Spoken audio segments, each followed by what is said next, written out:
Ордалы жыланға неге тиісуге болмайды? Бұл оқиға оңтүстік Қазақстан облысының бір шағын ауылында болыпты.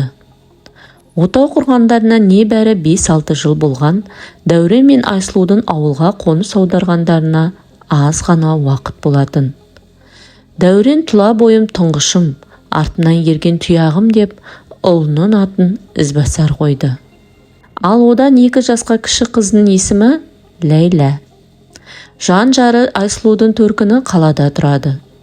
Ал өздері бұл ауылға Дәуреннің шаруасына қолайлы деп көшіп келді.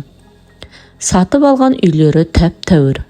Жаңа үлгімен салынған баспананың түр сипаты еңселі, айналасындағы үйлермен салыстырғанда сондайдан көзге ілінеді.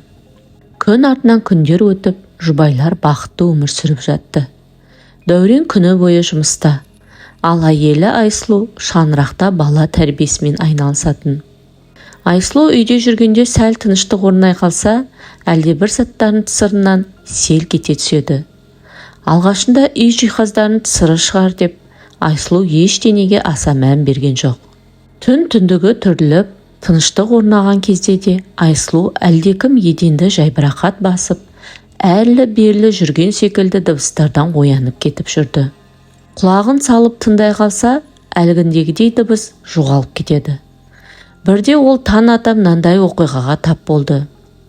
Жолдасын таңғы асын беріп, жұмысынан шығарып салған соң Айсұлу төсек жинауға кіріскен. Күйеуінің көрпесін сілке жинап жатқанда бірнеше жыланның бұралып, жерге сарт ете қалғанын көріп, зәресі зәр түбіне кетеді. Дереу Дәуренге хабарласып мән-жайды айтады. Бірақ ол бұған айтарлықтай мән бермейді. Қорқыныштан қол-аяғы дірілдеп кеткен Айсұлу асханаға барып су ішпек болды.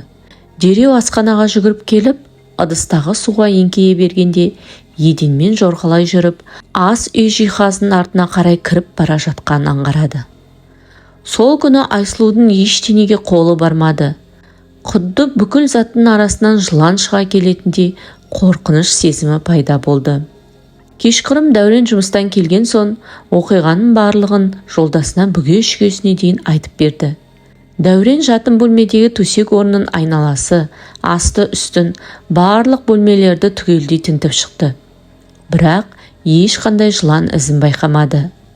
Арада бірнеше ай өтті. Бұл кезде жанұяда жылан туралы қорқыныш сәл-пәл сейілгендей еді.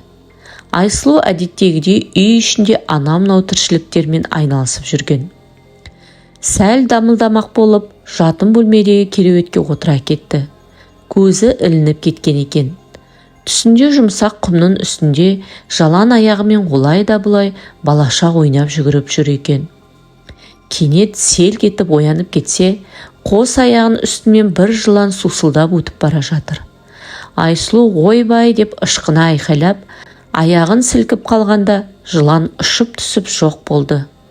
Әйелінің үрейлі түрін көрген Дәурен, әйелі мен 2 баласын қалаға төркініне жіберіп, өзі үйдегі жылан атаулыны өлтірмек болып үйінде қалады.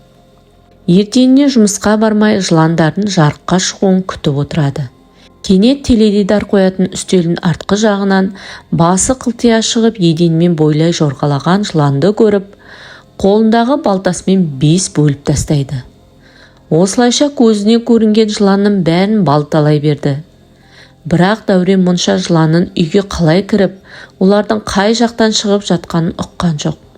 Бар ойы жыландарды жою. Жорғалаған жыланның бәрін өлтіріп бітірдім дегенде, әйелі мен балаларын қайтадан ауылға шақырып алады. Үйде жыланның қарасы көрінбегеніне ерлі зайыптылар енді тыныш өмір сүреміз бе деп ойлаған. Бірақ бұл ойлары бекер болып шықты. Түн ауа Айсұлу ауа жетпей қиналып оянып кетті. Көзін ашса бір жылан оны қылғындыра мойнына оралып тұр екен. Қимылдай қалса одан сайын тұншықтыра түсердей еді. Есіктің табалдырығында жолдасы Дәурен аузынан ақ көбік атылып, өлім аузында жатты да, артынша қинала шығарған даусы да үзілді. Жанында жатқан қос құлыншағы жалаңаш күйде әлде қашан ажал құшқан. Айсұлу қос қолымен жыланды тартқылап, тырысып көріп еді, болмады. Қол аяғы тыпырлап, айқай салуға да шамасы келмеді. Ақыры соңғы деймін шығарды. Бақсақ бақа екен демекші, бір шаңырақты бір түнде өлтіріп шыққан ордалы жыландар екен. Олар өздеріне қастық қылғандарды жер бастырып жүргізбейтін көрінеді.